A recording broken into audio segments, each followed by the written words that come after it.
Здраво, ова е 139-тото издание на Видеологија со Златко Ѓелевски, дигитален краток осврт за актуелни филмски остварувања, односно спонтана критичка анализа која е збир на први впечатоци илустрирани со подвижни слики. На денешниот репертар е Фадер на Срдан Голубовиќ,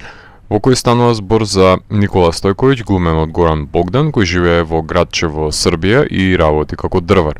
Тој има две деца и социјалната служба носи наредба да ги одземе неговите деца од семејството, затоа што нема основни услови за живот во неговата куќа. Во текот на филмот таткото се обидува да испешачи 300 километри за да дојде до Белград, да разговара со министерот и да побара помош за излез од незавидната ситуација во која се наоѓа, докажувајќи дека е совесен родител. Филмот започнува фуриозно со една радикална ударна сцена во која сопругата на Никола Билјана, глумена од Нада Шаргин, која оди до фирмата која досни со исплаќање на заостанатите плати на отпуштениот работник, заканувајќи дека ќе се полее себе си и останатите деца со бензин и ќе се самозапали, доколку не ги исплатат платите, затоа што прегладнети се членовите на фамилијата кои стануваат жртви на сиромаштијата. Заканите не се напразни, Билјана се вивнува во пламен, но никому не му е грижа за неа да помогне на незината ситуација, освен незиниот сопруг. Овој очајнички чин го мотивира Никола да ги создаде потребните услови за да може да се вратат децата во неговата грижа, меѓутоа изигран е од страна на комисијата која не му соопштува дека потребно е дополнително да има и бољер покрај внесувањето на струја и вода во куќата. Никола е револтиран од нивниот однос со него и покрај неговите напори да им ги задоволи пред се барањата, кои на секоја инспекција стануваат се поголеми и поголеми, а на жалбата на одлуките на комисијата треба да се произнесе злосреќниот шеф на социјалната служба кој не сака да ги врати децата кај родителот. Загалбен во оваа безнадежна ситуација, молчаливиот Никола согледува дека локалната администрација е водена од корумпиран шеф, па со барањето ставено во ранец, заедно со лепи вода, решително ја започнува пешачката одисеја до Белград, од што се состои средиштето на роуд филмот, кај што ја забележуваме неговата добродушност при споделувањето на храната со кучето Скитник, пред исцрпениот патник да се струполи под товарот на самозададената задача со убедителна глума, со суптилни фацијални експресии. Патот станува негово распетие. Треба само да се погледне лево и десно од автопатот и да се забележат руините на поранешните фабрики од СФРЈ, напуштените села и небетонираните споредни патчиња кои не водат никаде. Тој смета дека неговиот подвиг ќе иницира некакво сожалување и сомилување во очите на јавноста. По неколкудневно штрајкување пред министерството, ќе го добие вниманието на заменикот на министерот, кому најважно му е да се слика за Твитер со него, што говори за изместените вредности на денешницата во која што секој сака да украде од туѓите 5 минути на слава. Никола е добродушен и благодарен лик, кој ќе ги придобие пред се симпатиите на гледачкиот аудиториум, а Богдан се има погрижено за воспоставување на таа релација, освен кај оние гледачи кај кои патетиката на социјалната мизерија ќе предизвика револт кон ситуацијата, посебно кон системот. Никола верува во праведноста и во правото да ги израсне неговите деца. Ако во претходниот филм на Голубовиќ, Кругови, забележуваме очаен татко кој сака со сила да ја држи во цело својата фамилија, без разлика на неговата насилна природа, во потера по своето дете, тука имаме негов опозит, односно кроток и грижелив родител кој е во потрага по сопствените деца, меѓутоа антагонистот на ова дело е невидлив затоа што непријателот е дефективниот систем кој ги спречува сиромашните да имаат деца, односно да бидеме поконкретни, извршителите на локалната самоуправа се злобниците кои ги растураат семејствата, кои наместо да му служат на законот си го присвојуваат за своите потреби. Не само во Србија, Босна, Хрватска, туку и во нашата држава, локалната самоуправа, колку што си зема преголеми ингеренции да ги даде тендерите на своите пријатели, исто така умее да им го згорче животот на жителите, од кои нема да има бенефит, затоа што нема да може да ги частат ручек или да возвратат со финансиска услуга за извршување на нивната должност за која што се платени од државата.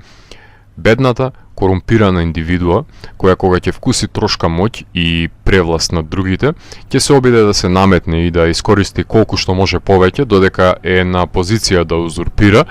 немајќи го предвид општото добро. Тоа се мизерни битија, оперирани од грижа на совест, какви ќе сретнете во изобилие во малите градови во внатрешноста на државата, закржлавени креатури, чие што најголемо животно достигнување на овие користолюбиви опортунисти ќе биде во служба на народот кој го искористуваат. Истрајноста, убеденоста и непокорот се карактеристики кои ги поседуваат споредните ликови во кругови, меѓутоа се обележа со кој плени родителот во татко. Тој поседува правилни мерила и вредносен код, кој и тоа како може да го сподели со неговите деца и да израсне од нив исправни индивидуи, меѓутоа околностите во кои е затекнат го прават една од многуте жртви на немаштијата, што се должи на крадењето на добрата на државата за малкуте криминалци кои ја искористиле власта за време на транзицијата, спијајќи мирно без совест. Никола е жртвата на нивната алчност, кој тивко, молчеливо, Гандиевски води војна за зачувување на неговото достоинство. Ако војната го вадеше на површина ѕрството кај луѓето во кругови, во отац се злоупотребува дадената правна сила за да се покаже надменост врз животот на сиромашните кои немаат правна помош да се одбранат, дури и тогаш кога е законот во нивна страна, односно кога следува посета на децата. Кадија те тужи, кадија те суди е одвратна поучна девиза, која што говори за безпомошноста, поради која страда една личност, доколку ја нема потребната потпора да се бори против подлите ликови. Од изложените согледби може да се заклучи дека социјалните драми на мајсторот Кен Лоуч имаат огромен удел врз креирањето на ликот, кој се базира на еден постоечки човек од реалноста, кој се надева дека еден ден ќе може да ги обезбеди потребните услови за престој на неговите деца во домот. Од една страна доловена е балканската малициозност, но од друга страна филмот е епитоми на Ај Даниел Блейк и останатите дела на Лоуч, како и социјалниот реализам на браќата Дарден, кај што индивидуата, односно обичниот човек, се спротивставува на аномалиите на општеството во Дон Кихотовски манир, дозволувајќи пешачењето да биде чин на побуна на осамениот волк кој низ патешествието станува херој, осмислен со помош на Огњен Свиличиќ, сценаристот на Полусестра, Ноќен живот и ова се правилата. Епилогот на прв поглед сметав дека е непотребен затоа што соочувањето со безизлезот од шефот на комисијата кој ќе продолжи да му ги крати правата на Никола беше сосема соодветен безнадежен крај, меѓутоа стилистичката интервенција за збирање на украдениот мебел во обиениот дом за заплашување на српскиот Сизиф, соодветно ја осликува убеденоста и стоицизмот на молчаливиот лик, кој со поставување на чиниите на маса докажува дека е подготвен да продолжи во борбата за составување на семејството. Малите гестови, како што е односот во посетата на сопругата на почетокот на филмот и по завршувањето на патишествието, јасно говорат за промената која е настаната кај малиот човек, кој е способен и пред се подготвен да направи поголеми жртвувани дела за доброто на фамилијата. Во сите филмови на Голубовиќ забележуваме ликови кои се обидуваат да се носат со последиците на нивните одлуки, кои добиваат помош од неочекувани места. За прв пат со неговата поетика се соочив со модерниот ноар Клопка во 2007 година, а потоа Кругови го погледнав на Скопје филм фестивал. Неговиот најнов филм го погледнав на овогодинешното издание на Синедес, Под отворено небо со кнедла во грлото од преупотребената естетизација на мизеријата на најнатуралистички начин со помош на долгогодишниот соработник на режисерот, кинематограферот Александар Илиќ, кој безнадежноста ја доловува и на визуелен план со мртвени десатурирани бои. Уделот на музиката на Марио Шнајдер е сведен на минимум. Монтажерот на Hi-Fi, Ране, Лепо село, Лепо горе, Диши длабоко, Парада, Ајка и пијавици Петар Марковиќ во овој филм дозволува гледачот да остане неразделен воајер на агонијата на главниот лик со одмерен ритам, следејќи го во чекор со очувањето со секој негов предизвик. Богдан го има во секој кадар, односно нема интерферирање на повеќе животни нишки, туку соголено е делото до својата базична ригидност на рамномерниот животен пат на главниот лик, што е голем ризик за еден филм, кој сметам дека се исплати во овој случај, затоа што барем мене ми го задржа вниманието неговото страдање и премолчената борба и пред се завет даден со тишината, што несомнено дека за некого ќе биде досадно лутање на еден немоќен лик.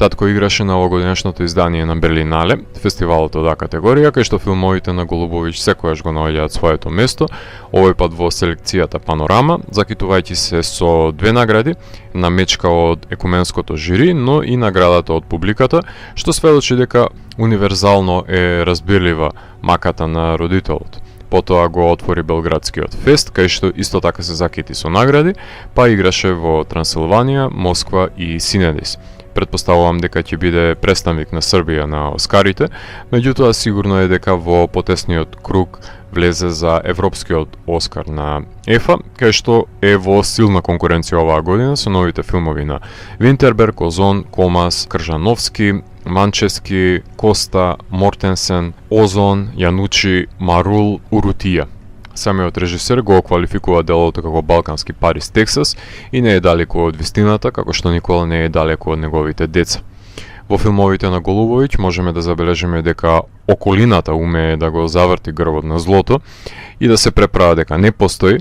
на некој начин одобрувајќи го со неспротивставување, меѓутоа ги докажуваат и големите димензии на човечноста со понудената помош на истрајниот, грижелив и непокорлив лик, кому му е најпотребна во инстинктивната борба за преживување. На тој начин и новиот филм ги представува аномалиите на административниот систем и жртвите на сиромаштијата. Кен Лоуч и браќата Дарден би уживале во филмската агонија, меѓутоа нема да им се допадне системот кој е злоупотребен од лакомите за моќ, но ќе најдат начин да го изразат нивното незадоволство. Нема да премолчат на злото, исто како и главниот лик кој нема да престане да чекори кон слободата. Ако морам да го евалуирам, тогаш Фадер од мене има 4 од 5. Доколку ви се допадна 139-тото издание на дигиталната архива Видеологија, лајкувајте о видеото, споделете го и следете о каналот, постигнете и по останатите рецензии на виртуелната полица. И благодарам за вниманието. Поздрав!